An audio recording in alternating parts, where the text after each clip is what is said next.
Hello, everybody. Welcome to Is This a Ghost? I'm Clayton Smith, and every week I tell a real ghost story from real history to my real friend, Patrick Dean, who doesn't take it real seriously, but who does yawn real big sometimes. I am really currently awake. I'm really awake right now. It seems like you are in Currently. joke-telling mode based on how far open your gullet was just Oh now. man, yeah. I'll see if I could swallow the whole microphone. Um, yeah, no, just coming off a big time, a big boy sickness. Big boy sick. Big What kind of sick. big boy sick? Oh, with the fevers, and the visions. Oh, You know, love sick. yeah, that's love sick. Yeah. You love sick? You I feeling don't, some love sick? I don't think so. Oh, No, what like kind of sick, sick is there? like fevers, like having a fever and being Yeah, it's really love ill. sick. You get you in Is that love what with it is? someone, and I they're thought it like, "I was don't like you COVID. anymore," and then The test said it was COVID, but I guess it oh, could have been that too. I don't know. they don't test for love sick, but they I don't should. think so. Yeah, they swabbed a Should. lot of stuff. They didn't swab that part. Tell you that much. Yeah, I gotta swab your love parts. uh, You feeling okay? not no, not currently. You look But great. I appreciate that. Amy told me I couldn't go to work today because quote I have the sick eyes. I said I don't really know what that means. And then I had Stella look at my face and she goes, "Oh yeah, you look really fucked up." Oh, okay. Did you tell your boss I can't come in today? I have the sick eyes. Well, so I called my boss and he was like, "Hey, funny story. Half the office is currently out with the flu this morning." So With sick eyes. I said, "Oh, okay. Well, then it's a popularity contest, I guess." So the whole office has flu. Yes, yeah. Half the office has flu. The other half of the office, I assume, is incubating flu for the The next other half of couple the days. office did Yeah. not do a lot of kissing in the office. But no, it was. I have not been that sick in 10 years, maybe something like that. How long, when did this happen? You didn't text me and What? tell me you were sick. However, now that on retrospect, Uh, you did leave many of my text messages the last few days unreplied to, which I generally take personally, but now I'm thinking maybe that was more of a you thing than a me thing. this is yeah. This is probably because I was busy having visions. Yeah. No, it was awful. I woke up Sunday, and I just had the most horrific like wild fever sleep, where like you're not awake, you're not asleep, your brain is just like going 1,000 miles an hour. And finally I woke up at like 7. Amy was getting up and getting ready to go do something. And I cracked open one eye and just said, "Help me." And she kind of looked over from the end of the bed. She's like, "What the fuck is wrong with you? Go get the thermometer." And so she came back and she hit me with the thermometer. And we have one of those like where it's like you press on the head. Yeah, Forehead, yeah. yeah. And so she pressed it on the head, and usually if it's like everything's cool, it'll just go like beep, and then if Yeah. you have like like a fever, it'll be like beep beep beep beep. And so Amy pressed it on my head, and it made a whistling noise. I didn't know. It's a tea kettle up I was there. like, ooh. And I squinted to look at the number was red. I said, "What does that say?" Because I literally could not read it. I was so bleary. She goes, "It says 105." I said, Jesus Christ, really? "Oh." I said that's awful high, isn't it? Because I usually run kind of cold anyway. My normal body temperature is like 96, 96.2, Oh my something gosh, like mine that. too. How interesting. Yeah. So 105 for me is That's 100. That's a dead for a normal man. it's a whole bunch.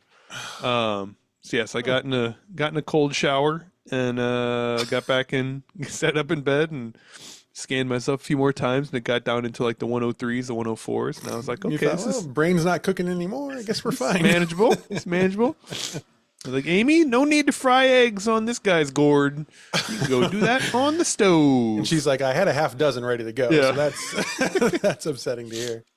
So yes, that was yesterday. That was really fun. It was a good time. Amy did a great job taking care of me and making sure I didn't die. And I mean, that's what you want in a partner for sure. really, literally the best thing. That's Best thing anyone's ever done for me. Yeah, and then And here you today's are the next day. This just a few hours later, and here I am recording a world famous podcast. We could have done this a different day. I know, but I'm real busy the rest of the week. All right. So Well, I don't know. Maybe it'll be fun. it could be. It easily could be. So how was your week? My week, why? I was on spring break last week. You can Okay. tell I was on spring break because it was 30 degrees the whole time. Right.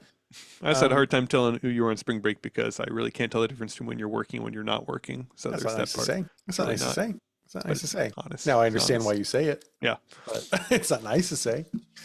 I still work. I'm a program director. I direct a BA program, Right. so So there is still directing to do I on your lots of break. directing. Yeah. Lots of directing. Like this, I pointed Uh-huh. this way. I pointed that way. A Uh-huh. Yep. few Yep. times I said, Yep. Did you have the little wand too? Do you have to? yeah. I Yeah. did. Now it's tough because I am literally a program of one when it comes to faculty members. So you just point the wand at yourself. Yeah, and I am not good You. at following direction. I am obstinate and I will not do it. So it was a non-productive week, but I was pretty busy trying to get myself to do stuff. Thank you for asking. That's about it. Now we're back at school and everything's great. That's awesome. So We're on cool. now we're on the downhill toward summer break, which is Awesome. And that's crazy in what? because again it's like March 10th right now. Yeah. So you'll be out what, like middle of April, something like that? April 21st, I think, is our last day. It's wild. It's crazy.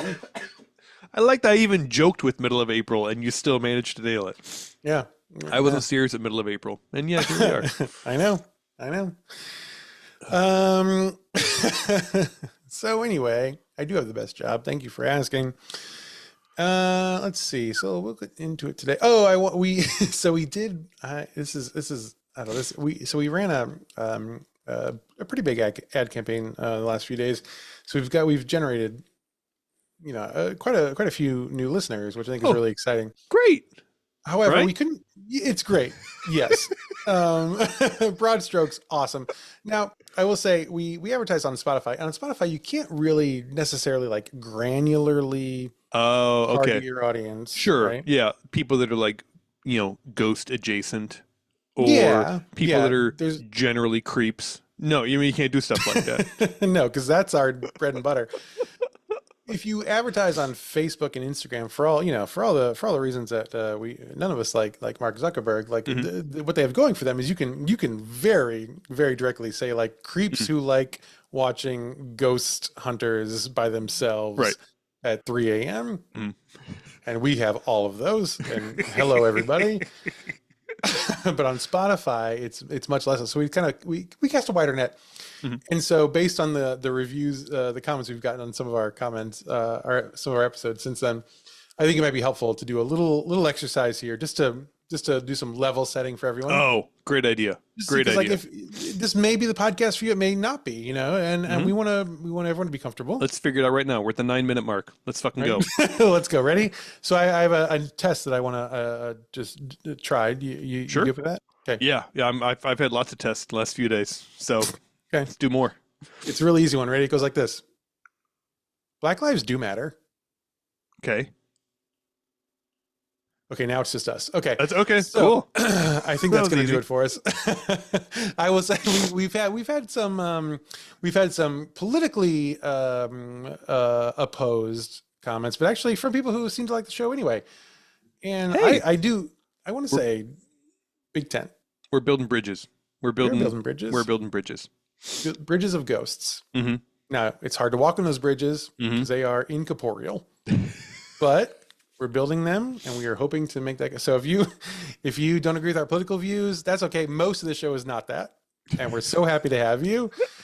I will say, if you would be nicer on Spotify comments, that would save me from having to delete those comments, which would be nice. But we cherish you. We cherish everybody. Anyway, do you want to hear a ghost story? Oh yeah, absolutely. At this point, sure. So we're into a ghost story now. We got a lot of actually surprisingly very good feedback on our Ozarks suite. Hey. I think Okay. people love a theme, is what I'm picking up on. Yeah. I could see that. Yeah. Your theme, looking at your hoodie today and your sick eyes, is fever. Survival. Yeah. Surviving. Yeah. That's my. And hey, it's working for you, and I love it. I appreciate that. I really do. So I think we'll introduce a new theme tonight. So this is going to be the first story in our national parks suite. Oh, interesting. Okay. I don't know if you know this, but national parks are apparently suffering from some layoffs recently. That's making it hard to do their job. I And did hear I, something. There's like one park ranger for all of Yosemite or something like that. I thought, well, that's interesting. I guess I can just leave my trash there now because, yeah, because no one's going to say anything. the good news is it is the bear fighting ranger, so that's the one you want to keep on there. So yeah, I think it's okay. They tried to fire him, and uh, And there was going to be a second part to that joke, but that was 7 degrees ago. oh my gosh, Are you okay? I'm good, totally good, absolutely. All right, so we're going to celebrate our national parks in the best way we know how by telling lots of weird ghost stories from them. So, oh, and one other note, I'm going to read a lot of direct quotes today, more than usual, Okay, I like that. because they're very good. And which is a reminder to me to let you all know, if you didn't know this before, we always put our show notes in the bottom of the description on our podcast. So you can always find our notes there if you are interested. So let's get going. Ingram Cecil Connor the third. That's his Okay, third. Ingram Cecil Connor. Ingram Cecil Connor. Ingram Cecil Connor 3. Okay, yep. Ingram Cecil Connor third Mhm. was born on November 5th, 1946 in Winter Haven, Florida. Okay. Do you know this part of Florida? I do. I think if I recall correctly, I believe that part of Florida just had a tornado go through it earlier today. Today? I do believe today, literally today. I mean, as the listener flies 10 days ago from you all, but Sure. for us today, yes. How'd it go for them? I think if you were someone who is sensitive to tornadoes, I think it went poorly for you. So, It's not good. I mean, It's not good. it's Floridians. I mean, it's basically all like Yeah, they're alligator skin and lanais. So people they don't mind that stuff so much. okay. I do like naming a town Winter Haven. Mhm. It's very direct. Yes. Yes. Please come spend all your money here. Is it Winter Haven? I mean, I'm thinking of Winter Garden. Everything's winter something down there. It's all Yeah. it's all trying to there's That's true. Winter Haven. So there may have been no tornado, and someone listening who was living in Winter Haven may have been in total panic, thinking, "Do we have a fucking tornado 10 days ago I missed? What? How many drugs have I been on?" No, it's not. Maybe not. Maybe not. I don't know. Who knows? Who can tell really? Hard to say. I'm certainly not going to look it up. Anyway, so Ingram liked to go by the name Gram, Uh-huh. which is better than Ingram for sure. Yes. His mother was Avis Snively Connor. Okay. And what did she call herself? Because I can't imagine it was that. It was Avis. Avis? Okay. Avis, like the car. She's the second best wife that her husband ever had. Yeah. Isn't that Avis's thing? We want to be second best. I hope that's true, or else that joke didn't land at all. That's fine. And the Avis people are on the phone right now, actually. Which is... We have no money. Please don't sue us. We've alienated half of America. Please don't sue us. And then Graham's father was Ingram Cecil Connor II. Obviously. Yeah. I know Obviously. how that works. He liked to go by the name Coondog. There we go. Finally. That's the Florida I remember. Graham had one sibling, a sister named Little Avis. Mm-hmm. I don't think that was on the birth certificate, Right. but I don't know that it wasn't on the birth certificate. What a kick in the teeth for like the next born in a family. Like, I know we called you Gertrude or whatever, but you look like your older sister, so we're gonna call you little older sister. And you will be her doll. So So I hope you like this bonnet because you're wearing it for the next 37 years. now, if you could just squeeze yourself into this American Girl doll backpack with the little aquarium hood on it, we will get on our way. We paid $90 for it, so you're gonna use it a lot. Let's see. Graham's father was a World War II. That makes more sense. Flying ace. Okay. All right. He was decorated with the Air Medal, Mm-hmm.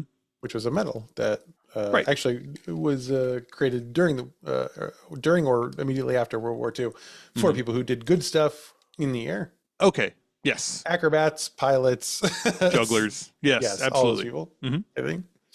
And now we've lost all the vets. Cool. So now on February 22nd, 1956, Graham saw Elvis Presley perform in Waycross, Georgia. Ooh, life-changing. Life-changing. I mean, Maybe. we've been to Yeah.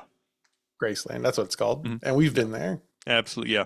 I mean, Changed our lives. I've seen an Elvis impersonator stripper before, so that's like almost the same thing, too. I hate to ask this in case Uh-huh. the answer is no. Have you actually seen an Elvis Presley impersonator stripper before? Yes, I mean he didn't strip all the way, but enough. Well, depending on what state you're in, it's There not was a point. allowed. So There was a point where it was just like the white tank top and the white boxer shorts, and everybody's like, "I'm good, I'm good." you had a More stripper go down to more tank tip top if they and stay on. boxer shorts. Mhm. Yes, Was exactly. this Fat Elvis stripper? It was Fat Elvis stripper. Not super Makes a lot of fat. sense. Yeah, but And this wasn't at your bachelor party because it was not at my there bachelor. for Yeah, that. you were there, So, yeah, and I was there for all what, of yours. So mhm. yeah, So what? You know what? Never. I don't want to know. It's I don't fine. know. No. If you want to know where Patrick saw a semi-fat Elvis Presley stripper stripped down to only undershirt and boxers, let us know in the comments. Anyway, so he sees Elvis Presley in 1956, and in some ways, this totally changes Graham's life. Before that, he has never even considered putting banana on a peanut butter sandwich, but now he's like, that's all you can think of. "Oh my god, I can't Yeah. get it out of my head." But no, of course, he sees Elvis. He's like, "Holy shit! Like, this is incredible." And then he thinks like, music is really something. Mm. Big discovery. I mean, if your music is like, listen to me blow across this jug for Mhm. your entire life until you're like 12, and then you see fucking Elvis Presley, you're like, oh shit, music is a thing. That's kind of cool. That's true. That's true. Yeah. Now, both of Graham's parents were alcoholics, Hmm. and both of them also suffered from depression. Right. So on December 23rd, which is it's so close to Christmas, Almost made it. almost 1958, he did almost make it. Cecil too shoots himself. Oh no. Yeah. There's never a good time for that to happen. Right. Yes. Absolutely. Never. December 23rd is especially Mhm. tough, I think. It's just for Yeah. the holidays. So tough. Yeah. For a second, I thought you said just for the holidays. I thought, that's not a funny joke to say because that's not true. Then it occurred to me what you Yeah. actually said. So that's either a really deep, dark cut or I misheard you. And we'll just go with whichever way the audience likes it. So he's no longer with us now. Avis remarries to a man named Robert Parsons, Okay. and so Robert adopts Graham and his sister, and they take the Parsons last name. Okay. Okay. Avis and Robert went on to have one new child together, Mhm. and this is a daughter named Diane. Okay. So there's three of them. So, Right. in case you're counting, Graham's interest in music continues, and eventually he starts playing in rock and roll cover bands. Okay. So he'd play at like other schools. He would play in country clubs owned by his stepfather. So if that gives you an idea of like kind of like the life he's living. Yeah. And what year is this at this point? 1958. Okay. So he's Or playing. 9 or Yeah. 1960. I'm trying to think of what rock and roll bands around in this time for him to be covering. Yeah. Yeah. I really don't know at that And point. you have nothing. For the- I'd say he probably met Marty McFly at some point. I would say so. Yeah. Yeah. And was like, I don't know, are my kids gonna love that? And Marty's like, oh yeah, your kids are gonna love that. Also, call your cousin Chuck and tell him just don't get into photography. Just It's gonna get real weird. It's gonna get. and please. It's gonna just sully a lot of things. Just call your cousin Chuck and tell him not to do that. So he's playing rock and roll, which is fun. Now Avis's father, so Graham's grandfather, he was a citrus fruit magnate. I bet had all sorts of most people in Florida were. That's I like think that's yeah. yeah. That was the whole thing for a while. he's got all sorts of property in Winter Haven and in Waycross, Georgia. And so again, the grandpa on the mom's side is a fruit magnate. Mm-hmm. The stepdad owns country clubs. Right. So Graham's, doing okay. He's one of the people that plays in a band because he really doesn't have to do anything else, is what it sounds like to me. Yeah. He makes the other band members so fucking angry. Just so mad. You really want us to split this 4 ways? You really want us to split the $9 we just made 4 ways? Graham attends a private college prep high school called the Bowles School in Jacksonville, which is amazing because I didn't think anyone prepared for college in Jacksonville at all. Oh, I wish I had my rim shot button here. Yeah, it's on a different thing. Anyway, but eventually he transfers to the Winter Haven High School, so public school, but he flunks out of that his junior year. And he thinks, well, I guess back to Bowles. So they go back to private school. Well, they can't kick me out. Do the checks keep coming around? I still have a homeroom. While he was still in school, there it is. He started playing with his first professional band, the Shilohs.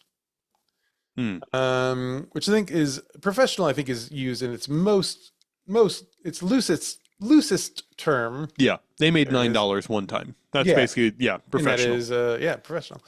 They played coffee houses, high school auditoriums, and hootenannies.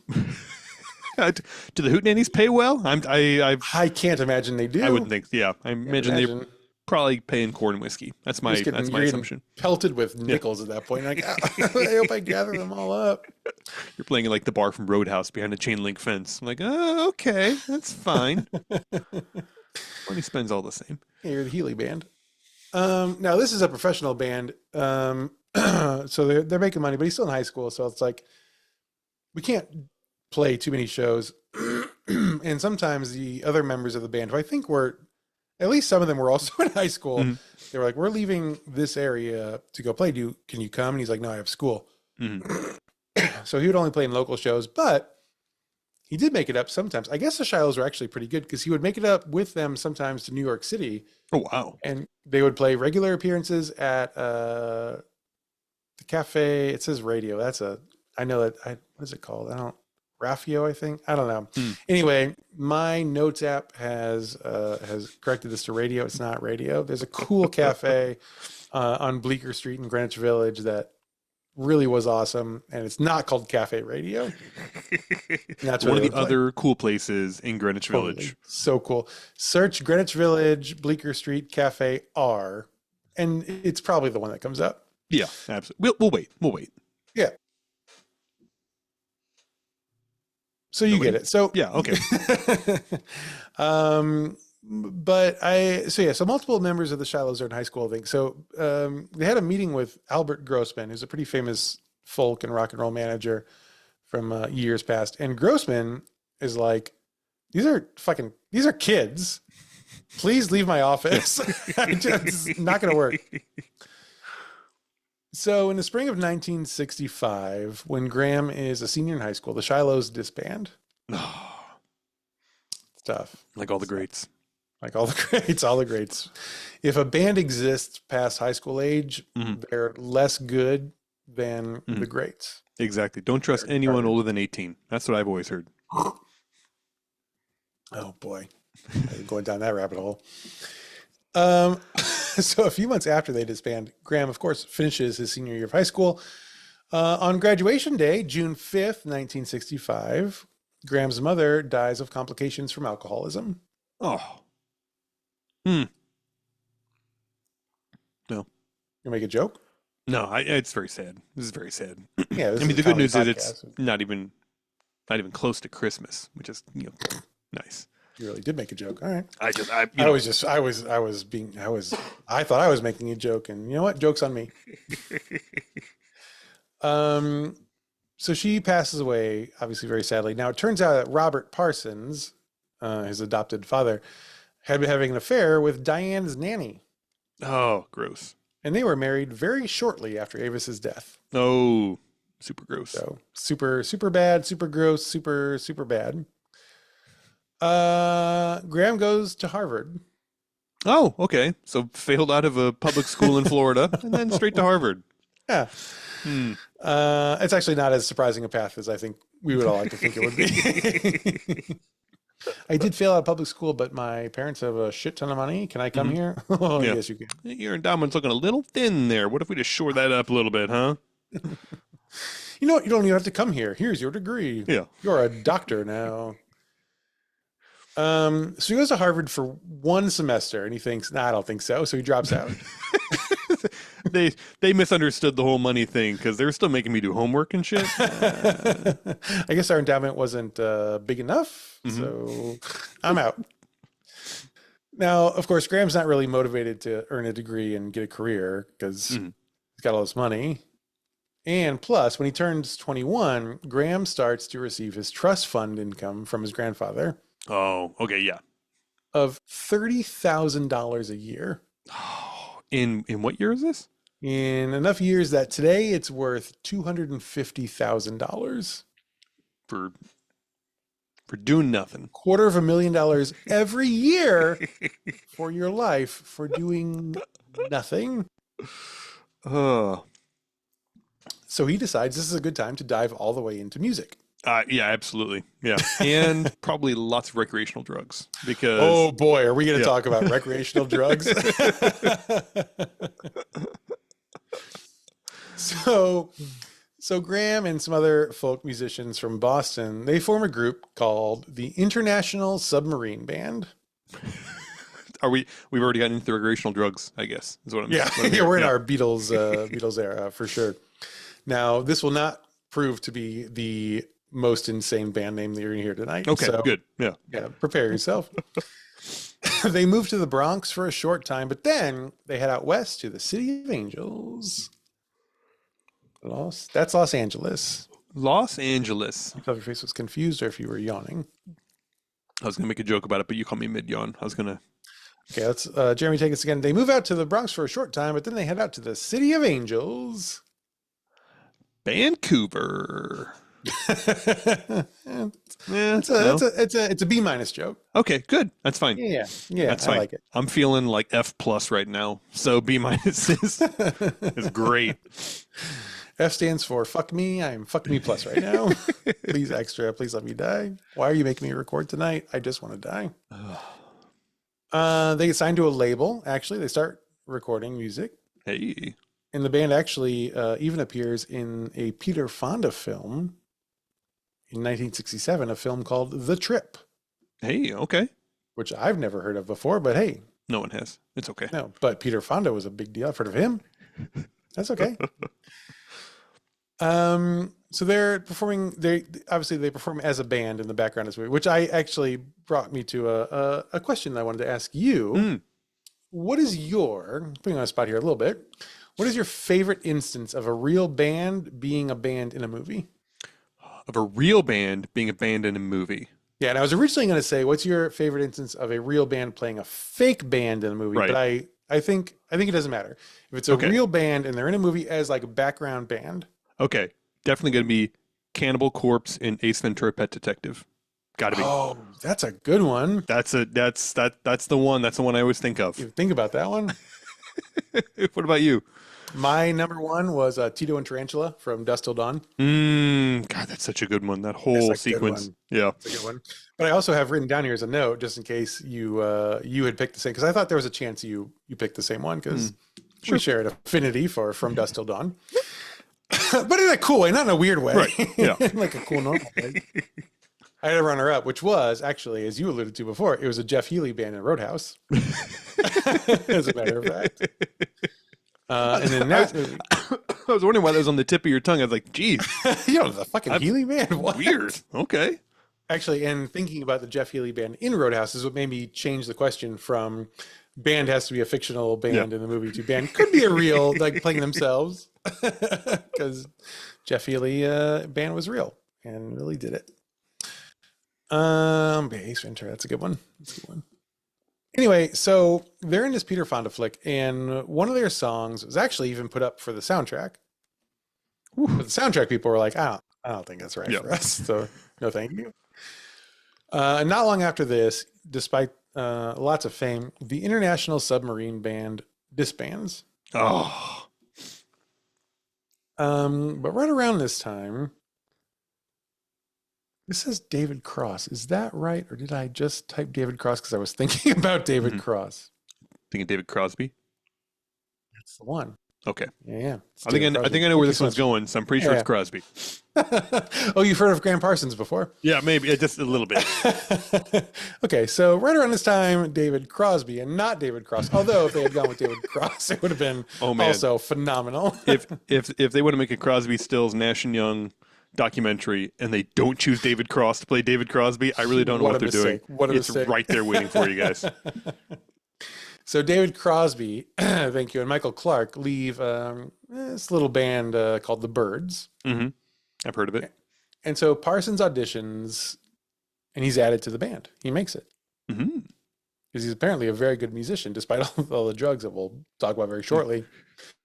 So he's now part of the Byrds, which of course is a legendary fucking band. This is great news. Right.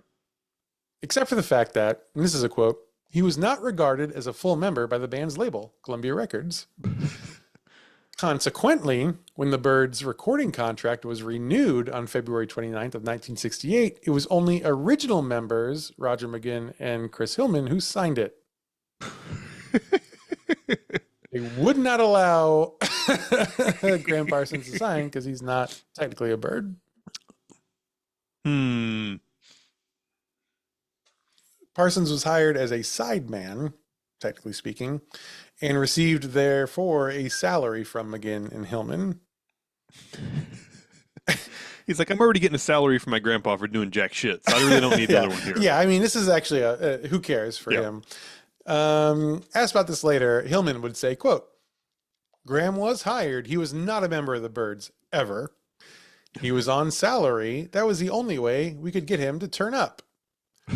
So I don't think they would even have offered to pay him salary from their own pockets if he wouldn't show up. This was also the same deal afforded to another sideman, Kevin Kelly. Mm-hmm. I don't know anything about Kevin Kelly, but I hope he also had a really rich grandpa. Otherwise, get real fucked by the Byrds. But they did give Gram and Kevin equal billing. Okay. Which is certainly not nothing. Yeah. They go on to record the album Sweetheart of the Rodeo, which ends up being a country music project they recorded in Nashville. Wasn't initially meant to be a country music thing, but then Gram was like, we should do this a country music thing. They're like, hey, fine, we're on drugs. Let's do it. So they go to Nashville. We should record in the middle of a rodeo ring, guys. I know it sounds crazy. And also, we're all dressed as clowns. Yeah. Does that sound good? I think it sounds pretty good. It's hard for me to squeeze the drums into this little barrel out here, but I'm going to do it, and it's going to sound awesome. And when the horse comes by, you will bang on the drum. It's going to be awesome. So they go to Nashville. They record the album. It includes 2 songs written by Parsons, along with songs written by Bob Dylan, Woody Guthrie, and Merle Haggard. Oh, man, I know almost all of those guys. I would love to know which one of them you don't, because that's really telling. While they're recording this album, though, Parsons is still under contract with his old record label from the International Submarines or whatever. So that hasn't expired. He never formally got out of it. So that label threatens legal action for the new record. Mm-hmm. It's not on their label. And as a result, McGuinn goes in and replaces Parsons' vocals with his own vocals. And in 1973, in an interview with Cameron Crowe, Parsons said that McGuinn, quote, that's another spelling error. It's close across there. I don't know what that first part is. We're going to skip a couple words. With Cameron Crowe, he says McGuinn did the vocals himself and fucked it up.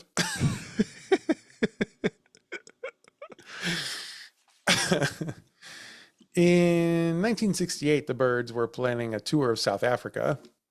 As you do. I guess. You ever see the documentary Was it? It's Waiting for It's Sugar called Man. District 9. Yeah, I've seen that documentary. Yeah. No. Sorry. Yeah, I mean, yes, that's an important one too. I'm gonna Google this. It's really important. Searching for Sugar Man. Hey, if you haven't seen it, Searching for Sugar Man, genuinely, fucking great documentary. If you've ever wondered about how someone who's a super talented musician around this same time can have no success in America, but then have like fucking breakout success in apartheid South Africa. And I truly like it's a great story, and his music's so good. And the apartheid part is difficult, but go check it out. But somehow necessary for the backdrop of the music. I'm confused here. Not for the music so much as for like his life and stuff. Okay. Like he was, I don't know. Rodrigo was, what? You know what? Just go watch it. Yeah. Anyway, we're not sponsored by Searching for Sugar Man, so fuck off. Anyway, so they're gonna go to South Africa now. Parsons is very opposed. He's like, we can't go to South Africa. Right. He's very anti-apartheid. He's like, I'm not going. This leads to a very serious argument, and it leads Parsons to leave the Byrds. Well, good for him. Yeah, absolutely. Just hearing the residual listeners drop off. The new ones, you know, and so everything it's like a sieve. Yeah. You know? Okay, now it's really just us. Yeah. Now, so he quits the band. Now, when he quits the band, they're in England, so he's far away from home. He's like, well, now I don't have anywhere to go. But this is when he meets Mick Jagger and Keith Richards. Oh, okay. So Keith lets Parsons stay at his house for a while, and the two become really close friends. Supposedly, this may be apocryphal, but supposedly Parsons reintroduced Richards to country music, which then, for a while, if you know the Rolling Stones catalog, but that they were pretty influenced by country music for a substantial chunk of their career. That may have been Gram Parsons' influence. Wow. Anyway, so once Gram is done doing drugs with Keith Richards for 6 months in a row, he goes back to LA and he forms a brand new band. And this is the one. This is the big one. This is the big one in terms of best band name of all time. Okay. Less so in terms of most successful band of all time. Right. But a very good name. This band is called the Flying Burrito Brothers. Yes. Very good. And it sounds like what I would call a band if I started one. I'll tell you though, it doesn't go great. They only lasted about a year. But man, it was quite a year. They sat down to record their first album, which is called The Gilded Palace of Sin. Anyone always want to like tie your burritos into the idea of Sure, yeah. Yeah. Lucifer and all that. Yeah. Their drummer, a guy named Eddie, I got to start paying more attention while I'm typing this. It's not Eddie Hot. That's not right. But Eddie something was, quote, unable to perform adequate takes due to a substance abuse problem. They tried to record 2 songs and they were like, this is not going to work. We just started being a band and you can't even like do the first song of being a band. Yeah, it's not ideal. So they kick Eddie out and they use session drummers for the album and they replace him for the tour. And now I'll just read a few lines verbatim from the Wikipedia page here, if you don't mind. The Gilded Palace of Sin was commercially unsuccessful. Critic Robert Christo called it an ominous, obsessive, tongue-in-cheek country rock synthesis, absorbing rural and urban, traditional and contemporary, at point of impact. It sounds cool. Sure, okay. Parsons suffered from fear of flying, and the band toured via train. Boy, you really don't want to limit yourself on tour to like only specific, cities and dates, but when you have to go by a train schedule, you're a little locked in. It continues. The band members lost most of their money in a perpetual poker game. And their concerts were met with bewilderment. Parsons was taking psilocybin and cocaine, so his performances were erratic. In fact, gives you an idea of how the tour went for the Flying Burrito Brothers or whatever. Burrito Band. Oh, Flying Burrito Brothers. That was right. So they crawl through this tour. They finish the tour, just digging their nails in and just dragging themselves through it. And then they go back to LA. But things there aren't great either. Here's another quote. By this time, Parsons' drug use had increased to the point where new songs were rare. And most of his time was spent partying with the Rolling Stones. I mean, I really can't blame him at that point. I mean, especially like you've got this trust fund. Like, am I going to do work or am I going to party with the Rolling Stones every day? I don't know. So the Flying Burrito Band they're not doing great. The label is panicking a little bit because they're like, we thought Flying Burrito Band was going to be a big moneymaker and we're not sure what happened, but we don't like it. So the label is like, listen, like you guys are terrible. Our thing now is we need to recoup our investment in you. So we are going to pitch you as a straight up country band. So the manager puts together a recording session where the band plays honky tonk staples and country versions of contemporary pop covers. Okay. Doesn't sound great. I'm not liking this. It doesn't. Though I did listen. What was the one I listened to? I don't know if this counts in that, but he does a cover of Love Hurts. Oh, okay. It's actually very good. Now that's not like a honky tonk staple that he's doing, but it's contemporary pop song cover. I think that's probably where it came from. So there's something there. Okay. Not a lot there because record. I mean, it's basically, Johnny Cash's resurgence with the 4 American albums. That's. Oh man. Well, yeah. Oof, boy. So he did it though in a way that was so fucking good. This is true. Yeah. Also, like, he recorded songs about like drug use and he was like, I know how to make this real dark and awful and wonderful.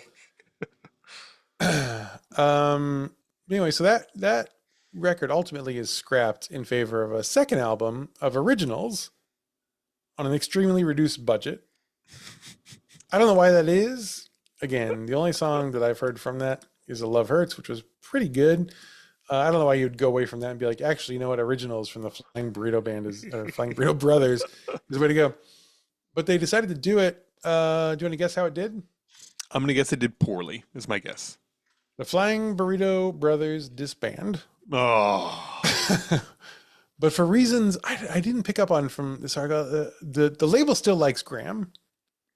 Sure. Yeah. He sounds lovable. He sounds like a guy you just can't say no to. I think he's like the Elon of this in some ways. It's like, I don't know why, but like, I want to hitch my rocket to that idiot. Like, it's just the trust fund baby who has failed out of every single band he's ever been in. Now he's got certainly musical talent. So the label, I guess, sees that, but it's not really like a label's MO is to be like, I don't know, you're not selling music, but I really like your art. It's not really what labels are for. Historically, at least. So they sign him to a solo deal. At this point, Gram moves in with his producer, Terry Melcher. Quote, the two shared a penchant for cocaine and heroin. Oh. And the sessions were largely unproductive. Wow. With Parsons eventually losing interest in the project. The master tapes were lost. It is unclear who took them.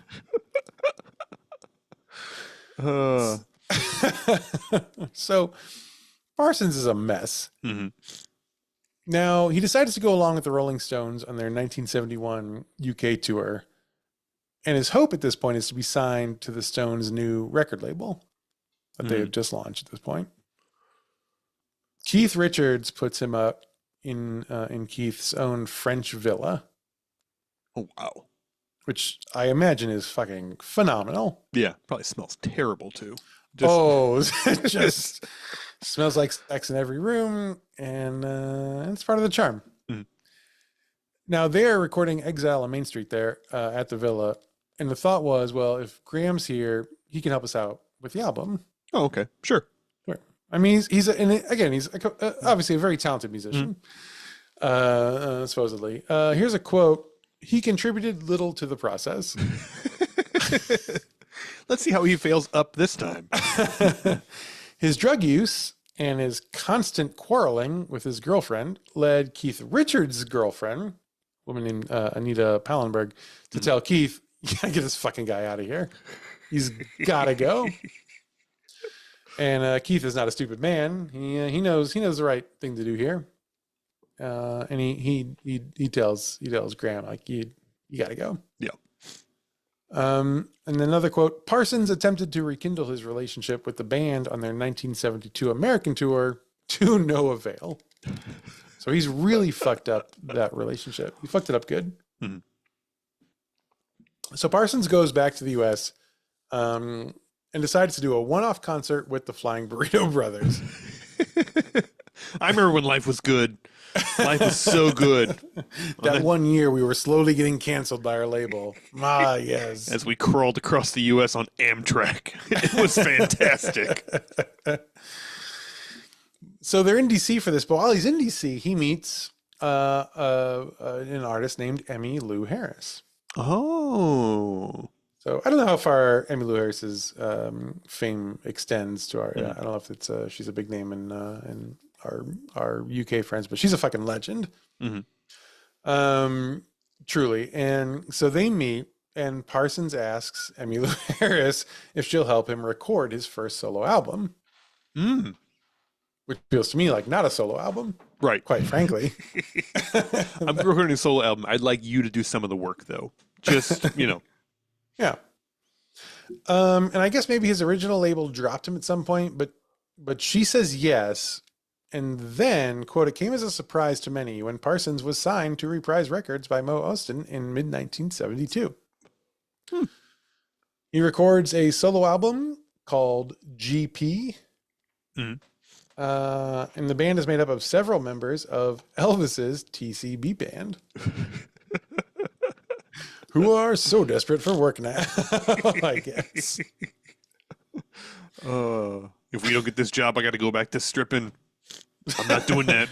Patrick's going to talk about me in the podcast in 40 years. I can't have that. No, thank you. Joke's on you, TCB band member. Still talking about you.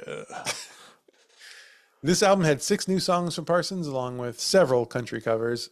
And Emmylou Harris does some vocals on the record. And then they start touring together as a duet. But the problem here is Parsons cannot afford the TCB band for tour. Obviously. They're taking care of business, and he's got very little of that for them to be attracted to. So he hires some other musicians, throws them together, and he calls them Gram Parsons and the Fallen Angels. The road manager for this tour, his name's going to be important. This is a man named Phil Kaufman, who had served time with Charles Manson on Terminal Island. Hey, okay. So a little 6 degrees of separation there. Yeah. Yeah. We did that probably at some point, right? We talked about Manson before. We've talked about Charles Manson before. Yeah, I think we've talked about on the show. Oh, I don't know if we talked about it on the show before. But you and I know you and I talk about him literally daily. But I'm saying, it might come out anyway. So Phil Kaufman, he's apparently very effective at making sure Gram Parsons steers clear of drugs, and he limits his alcohol during shows. Right. Which is that's a secret right there. That's a secret right there. Don't be rip shit on heroin when you go out to play on stage. I have an idea, and it's be sober while you're doing work. I don't know. Do you like it? Here's a quote. At first, the band was under-rehearsed and played poorly. GP, the album that they were meant to promote, of course, never charted in the Billboard 200 So Parsons then goes on to plan what would be his final album. No, he doesn't know this is going to Right. be his Yeah. final Yeah. album. Spoiler alert. Yeah. This is a ghost podcast. The album is called Grievous Angel. No more fallen angels. No, now it's Grievous Angel. Now he's pissed. Now he's going to take a little bit of revenge. Had he lived for another album, I assume it would be called Angel of Vengeance. Mm-hmm. So Grievous Angel, which was actually released posthumously. For this album, Parsons once again brings on Emmylou Harris and the TCB band. He actually seems to finally have gotten his addiction under, I want to say under control, but I would say under at least enough control to record an album with some discipline. Quote, limiting his intake of alcohol and opiates during most of the sessions. We'll just use the tapes from those sessions. We recorded 37 songs for the album, thinking maybe we'll get 16. 28 of them Graham could not tell us the title of, so we just took those right off the top. Before recording the album, Parsons and Harris played a preliminary 4-show mini tour in June of 1973. Just get, marketing, get people excited. One of the band members, Clarence White, from that mini tour was killed 1 month later by a drunk driver while he was loading equipment into his car. Ooh. And at White's funeral, Gram Parsons told Phil Kaufman that if Parsons ever died, he wanted to be cremated in Joshua Tree National Park. Okay. Gram Parsons loved Joshua Tree. Clearly, yeah. Yeah. No, it's great. It's a good reason. It's great. You've been to Joshua Tree. Maybe. I don't know. It's in We've driven California. through Joshua Tree. Yeah, Probably. on our Death March baseball trip from yes, LA yes. to Phoenix, we went through. Yeah, That's right. Yeah. we didn't stop a lot in Joshua Tree, but we did say, how fucking long is this road? A lot while going through Joshua Tree.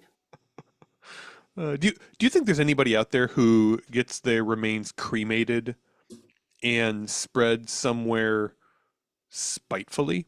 Because everyone kind of gets their. I have to imagine. I mean, somebody has to, but you hear so many people want to get their remains cremated, and then I want it to be spread at this beautiful beach that I remember, or whatever. But you never hear I want you to cremate me, and I want you to sneak into my ex-wife's house, and I want you to put me between the floorboards in every single room of the house. Listen, That's what I want. when I die, I want you to cremate me and then dump me on Alison's head.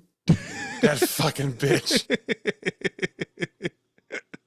That would be the best. Actually, now I'm going to write a note for Aaron that if I die, God, I want you to take a 1-gallon jug of Elmer's glue, and I want you to turn me into slime. That's what I want you to do.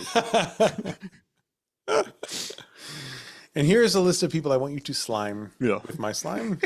And I want to be blue. Be very clear about that. Absolutely. No glitter. So blue. No glitter. Just blue. Spide ashes are a great idea. I think there's I don't know what it is. There's a business opportunity wrapped up in here somewhere. We'll talk about it after the show. So anyway, he wants to be buried in Joshua Tree, which is great. Now, if you've never been to Joshua Tree, don't know what it is, like Patrick, who has been to Joshua Tree, here are some fun facts. Wham! It's named, of course, for the Joshua Tree. Right. Yep. Which is not actually a tree. Interesting. It belongs to the same family as the orchid. Okay. It's a flower. All right. Is it a really big flower?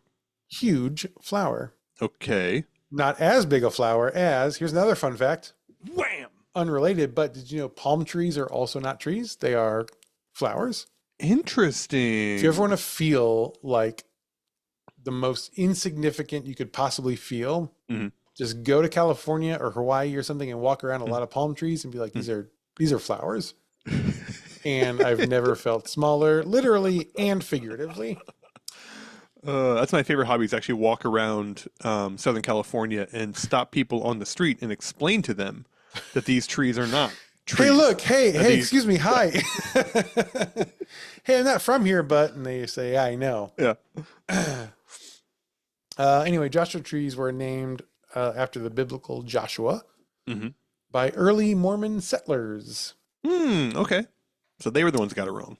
Yeah, yeah. Are you shocked? You were here for this Saltaire episode. Uh,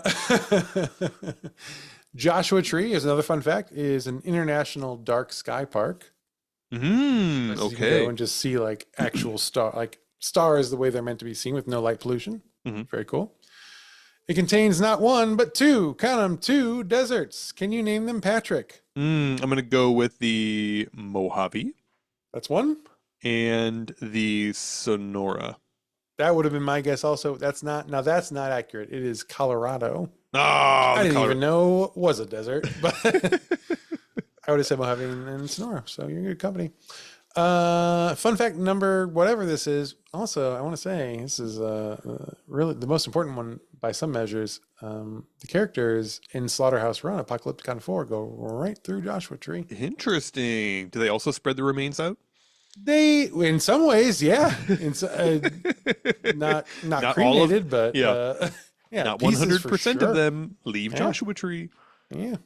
So, anyway, it's a super deserty kind of desert place. It's so deserty, Patrick didn't recognize he was going through it when he drove No through idea. it. No 'Cause clue. it's so much desert. If you're a recreational drug user in California, Joshua Tree, I will guarantee it's your favorite place. If you know one person who uses drugs recreationally in California, Joshua Tree's like Yeah. the place they'll tell you like it's my special place. It's like yeah, for sure. My special place has a parking lot with 500 spots in it, just so you know. It's just my place. It's so special there. You wouldn't get it, but I can see. Hey, look, my special place has its own highway exit. That's interesting. Also, it's our friend Dave Bloom's favorite place. Oh, interesting. It's his special place? It is. I don't think he does drugs, so Oh, maybe he should. I think, boy, Yeah. if I had to say, like, I know one person who really should start doing recreational drugs, it's Dave. He's got the Yeah. whole. It's all working for him already. Just fucking pump those drugs in there, bud. Do you think Dave knows about the U2 album? I'll text him. I'll let him know. Yeah. I'll let him know. Anyway, so Gram Parsons loves Joshua Tree. Now, in the summer of '73, Graham's house in Topanga Canyon burns to the ground. Mhm. He loses everything he owns except for his guitar and his Jaguar. Really hard to feel sorry for Gram Parsons at this point. Oh, I'm left with nothing but a trust fund, a guitar, and a 1972 Jaguar XLR. This fire feels like a staged scene from like a music video. Yeah. Like, oh, just me and my Jaguar and my guitar. After the fire, Graham stays with Phil Kaufman. Mhm. Now this is, I think this is going to be, it's going to prove to be an unhealthy pairing. You tell me what you think, but he started really vacationing at Joshua Tree at this point, really in earnest. He would use psychedelics out there. He would experience UFO sightings. Nothing else to do out there. May as well. Yeah. And the psychedelics and UFOs, I don't think are related. Okay, independent. Totally. Yeah. Just a coincidence. I think so. He would often take friends out there. He would go with Phil Kaufman, of course, tour manager. And on September 17th, 1973, Graham engages in one of his, quote, recuperative excursions, end quote, at Joshua Tree with his girlfriend at the time, Margaret Fisher. Also in attendance are his assistant, Michael Martin, and Michael Martin's girlfriend, Dale McElroy. Okay. Here's a quote. On both nights of their stay, Parsons retreated to the desert, consuming large amounts of alcohol and barbiturates, while the rest of the group visited bars in near Yucca Valley. So he's just going out on his own to do a whole lot of drugs All by himself. with no parental supervision. Or light. Doesn't sound like there's any Correct. light either. Yeah, it's Dark Sky Zone. That's an important thing. Yeah. And this is our boy right around this time, which I think is a good example of. Is he the one on the right? It's hard to tell, but he's the one on the right. Yeah. On the left, just for our podcast listeners, on the left appears to be some sort of a pelt nailed to the wall. So, but it is surprisingly difficult actually to tell. yeah, which one it's at first glance it is hard to tell. So that's what's going on there with Grant. So on the second day of the trip, September 18th, Martin drives back to LA to get more pot. Oh, yeah. They've exhausted the pot stores in one night, which means either they're bad at planning or they're smoking so much pot. And that night, Parsons challenged, and that's a direct quote, he challenged Fisher and McElroy, the two women there, to drink with him. Okay. Seems like a good idea. Yeah. And it was a challenge because Fisher, his girlfriend, did not drink at all. Oh, that's not nice. Yeah. And and McElroy, who was Martin's girlfriend, was very sick and recovering from illness and did not want to drink. Oh, I know. I don't know exactly how that feels. Hangover. Yeah, well, I think she had the sick eyes. Know what I mean? She had the sick eyes. It's getting pretty late for her too, I think. So Parsons challenges them. They don't feel good to do that. So then Parsons very generously says, I'll drink for all three of us. He has 6 double tequilas. Is that okay? That sounds like a fun night. It sounds like a tough morning. Mm-hmm. 3 of them then went on to the Joshua Tree Inn where they were staying. Mm. And here is a photo of the Joshua Tree Inn for you.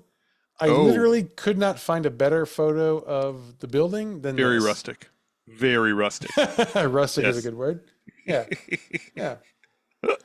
There's a pool though. That's got to be nice. It says there's a pool. Yeah. Maybe it's somewhere off there in the distance. I don't know. Maybe it's a mirage. Who knows? Hard to say. But that's where they go. So they go to the hotel, and then Parsons immediately buys morphine off some lady. After doing his 6 double tequila shots. Mm-hmm. Now, he's in room number 1 at this point. Mm-hmm. The woman who sold him the morphine also injected him with said morphine. Oh, definitely want to do that. Definitely let the drug dealer it's pretty inject good. you with the drugs. You might be surprised to learn she, I guess, overserved him. Oh no! Considering she's a doctor, I assume, right? I don't know who else would be doing that. So he's ODing. You're sure asking me a lot of questions about my weight. Yeah, I know. It's all part of it, though. So he's OD'd, and Fisher, his girlfriend, who fortunately she again is sober, she says, "I think I know what to do. I think he needs an ice cube suppository." Oh no! So Maybe they should go back and ask the doctor again. So she administrates an ice cube suppository to a freaking out Gram. Mm-hmm. Then she hauls him into a cold shower. Okay, now we're getting somewhere. Yeah. Yeah, that totally counteracts morphine, from what I understand. I guess so. That's actually what's inside of those Narcan pens. It's actually just ice cold water. It's very forceful cold water. So she does that, puts ice cubes into him, and then gives him a cold shower. And after the shower, they move to a different room, which is his room. They move him to his own room, Right. not the doctor's room, which is room number 8. She puts him in the bed and goes out to find some coffee because that's not much I can do with this. I've literally exhausted all of my options. yeah. I got him wet in the shower, and I put an ice cube in his butt. So Someone's feeling sleepy. How do you wake them up? Cold shower, number 1. Number 2, coffee. Yes. did either of those things work? No. Well, then on to the next thing. Well, we'll see if we find the next thing. Do you have any suggestions? Boy, the next thing to counteract a morphine overdose. I'm gonna say putting on old episodes of Laugh-In. I think that's what's gonna happen. Okay, well, You're a man of your time, I'll say, and not a man of this time. Thank God, because she leaves to go find coffee. McElroy is going to watch over him, but pretty soon Parsons stops breathing. Hmm. McElroy tries to resuscitate him. That doesn't go great. She calls an ambulance. Ambulance comes, picks him up. Doctors at the Yucca Valley Hospital declare Parsons dead on arrival. Hmm. So then Phil Kaufman drives Fisher and McElroy back to LA, then, quote, dispersed the rest of Parsons' drugs in the desert.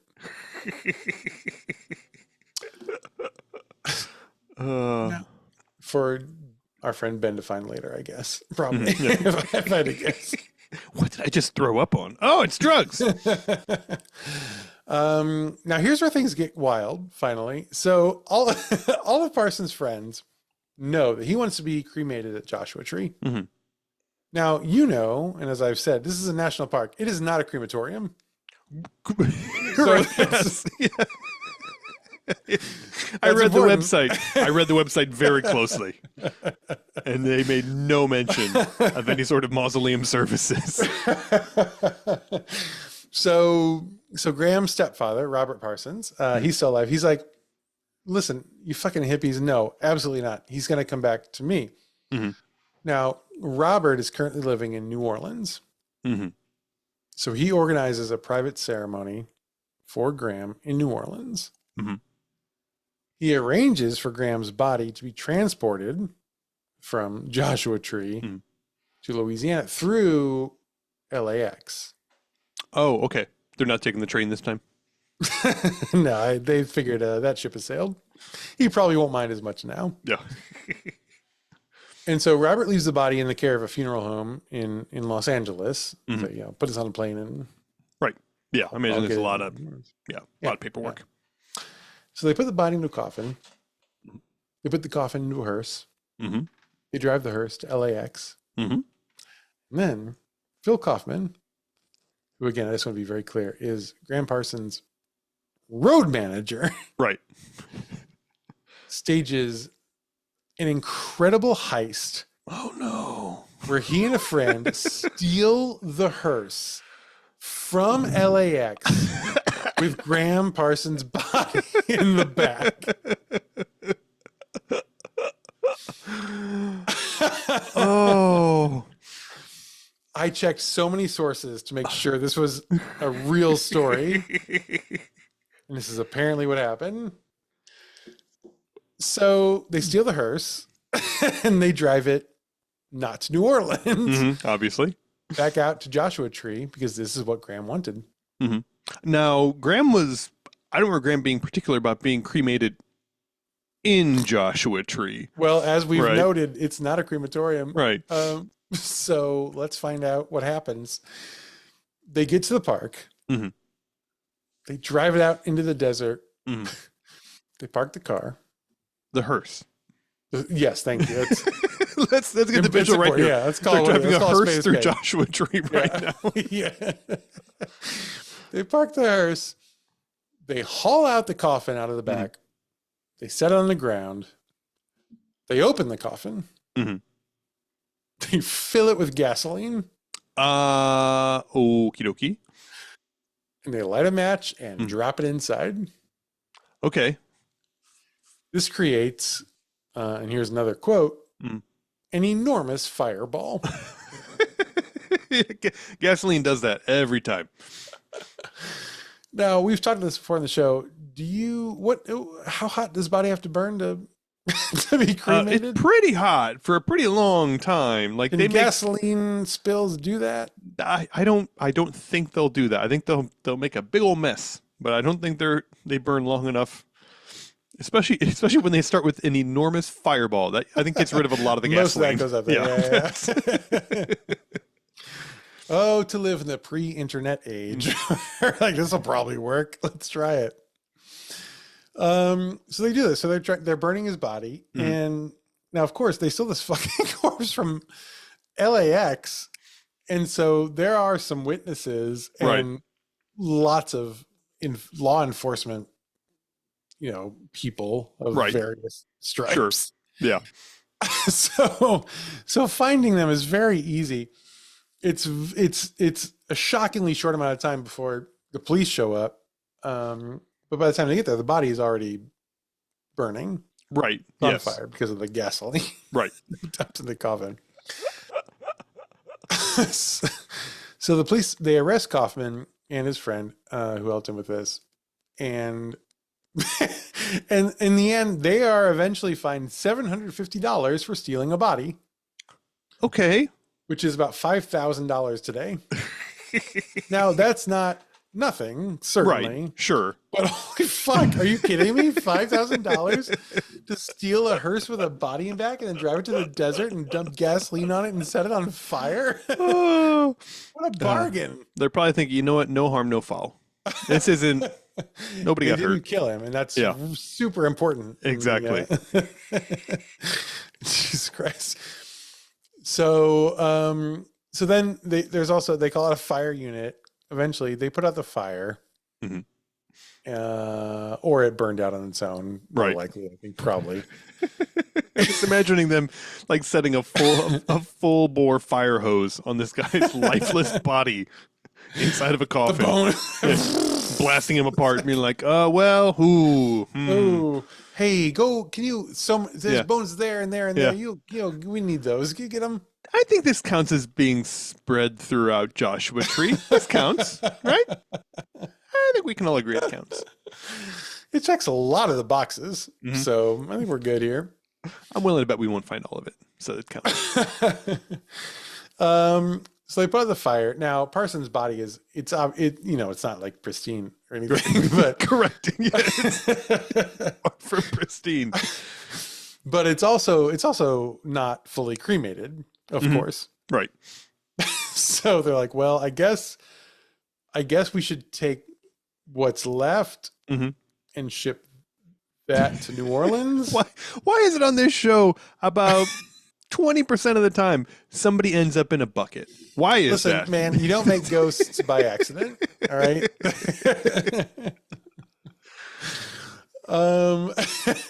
So they take their remains. They put them in an appropriately sized box, I assume. Those eventually do make it to Robert Parsons in New Orleans, and those remains. Did they put a note or something on there about, or did they change the story about how exactly Gram Parsons died? Can you imagine the phone call? It's like, listen, Yeah. hi, we're the funeral home. We have. I want to start this by saying we've cashed a check, so Yeah. that's done. Having said that, the remains that you were expecting, mostly you will receive.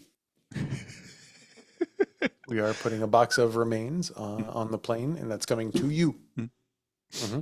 I know we sent you the coroner's report last week. You can expect an addendum to that this week. You're gonna want to keep that one. And yeah, this does not affect the cause of death, though. We are almost certain it does not. Why are you affect being the weird cause about of this? death. I was expecting these ashes like 4 days ago. Like, what's happening? Can you tell what's going on? Well, we're just gonna let sleeping dogs lie. That's the. I'd rather not. That is the creed of the Undertaker. Is let sleeping dogs lie. That's actually how we practice. Is it? It is. I wish I had the internet so I could Google it, see if that's true, but I can't. So, okay, all right. Huh. Okay. Bye bye now. Wait. Bye-bye. Bye. Okay. Well, I guess we'll let sleeping dogs lie.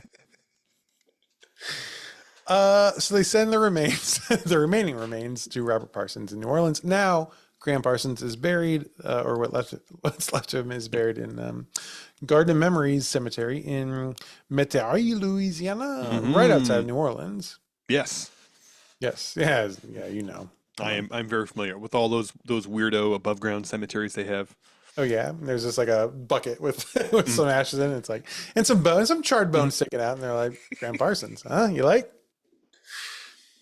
So Graham's body's in Louisiana, but his spirit is still in the place that he died. His ghost now haunts the Joshua Tree Inn in Joshua Tree National Park. Mm. In room number 8, where he died, there's a whole lot of door opening and closing. Mm-hmm. The doors also lock and unlock themselves pretty regularly. And cleaning staff are required to carry their cell phones with them when they clean the room in case they get locked in and can't escape. Oh, ooh. So when we say, doors locking themselves, it's a pretty serious locking. Oh, yeah.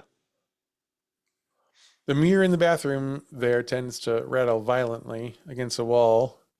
One couple who stayed in room number 9 one night, they went to sleep only to be woken up around 2 a.m. with insanely loud folk music coming from room number 8.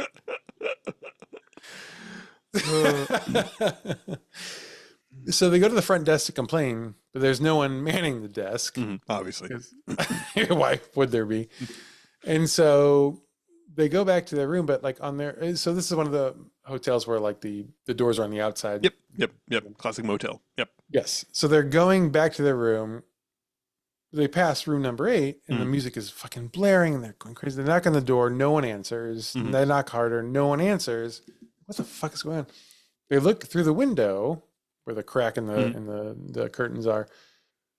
The room is dark and completely empty. But the music continues until sunrise. Oh. One night in room number 10, a guest reported that he had been pinned down to his bed in the middle of the night while a ghost had its way with him. Boy, that doesn't sound like Gram Parsons. Well, the jury is out on if this is the Parsons ghost or a different ghost. Possibly wishful thinking. I've heard nothing but Gram Parsons being extremely respectful with people. Yes, and I think most people are willing to say I don't think this is Gram. I wanted to include it because I'm a completionist, right? Sure, but doing to be clear, like I don't know if that's Gram. I don't know if Gram is into that kind of stuff. But apparently, one of the interesting things about Gram Parsons was that he had different colored eyes. One green and one blue-green. There's not a lot of documentation on this, so I don't know if I'm into this, but when the current owners of the Joshua Tree Inn bought the place, they met a sweet little kitty cat who just roamed onto the property who had one green eye and one blue-green eye. Oh. They think it's possible this cat is the reincarnation of musical wunderkind Gram Parsons. Wow. Does it also do a lot of heroin? So much heroin. They're like, how do you even shoot up? You're a cat. How are you doing this? It's amazing. It's one of those Hemingway cats. You gotta have thumbs. It's like, yes. You already sleep all day. Why are you doing heroin? I want to feel something. Is that how heroin works? Probably. I think so. Anyway. I'm not a good person to ask. So that is the story of Gram Parsons and his ghost at the Joshua Tree National Park. Any questions or concerns, Patrick? Man, just you look so sick. I like to think I also experienced a Gram Parsons type episode tonight. Yeah, it's similar. I would say very similar. Yeah. Let's hope it turns out a little bit better for me. But if it doesn't, then you have my full blessing to fill up my casket with gasoline in the middle of the national forest. Yes, I was hoping you'd say that because I cannot think of a more fun way to celebrate a very dear friend's death and filling up his casket with gasoline and setting it on fire in a national park. Like, genuinely fucking amazing. That sounds great. Hey, if you enjoyed this episode, please rate and review and tell your friends. If you want more ghost stories, join Ghost Plus. We do this a lot more. We share more ghost stories with our members there. Go to isthistheghost.com/Ghost Plus. Ghost Plus, all one word. Is This a Ghost is a production of Smith Show Media. All the notes this week are taken by me, Clayton Smith. All the funny jokes were from Patrick Dean. All the vomit sounds were also from Patrick Dean, who is very sick. Our audio editor is Jeremy Montoya. Our video editor is Jen Swanson. Our social media team is Kai Valonis, Sam Murdoch, and Jennifer Jones. New merch, burning up the iTag store from Fox and Quill Studio. Go check it out on our site. And also follow Fox and Quill Studio, please, on Instagram at Fox and Quill Studio. Buy some of the stuff. It's really good. If you want to, everyone to like, I really want to confuse everyone I know in a way that they'll be too afraid to ask me about. We've got the merch for you. Thank you so much for listening. And I would say at this point, I do not do morphine in our treasured national parks, or else it's very possible you will end up on the next episode of Is This a Ghost?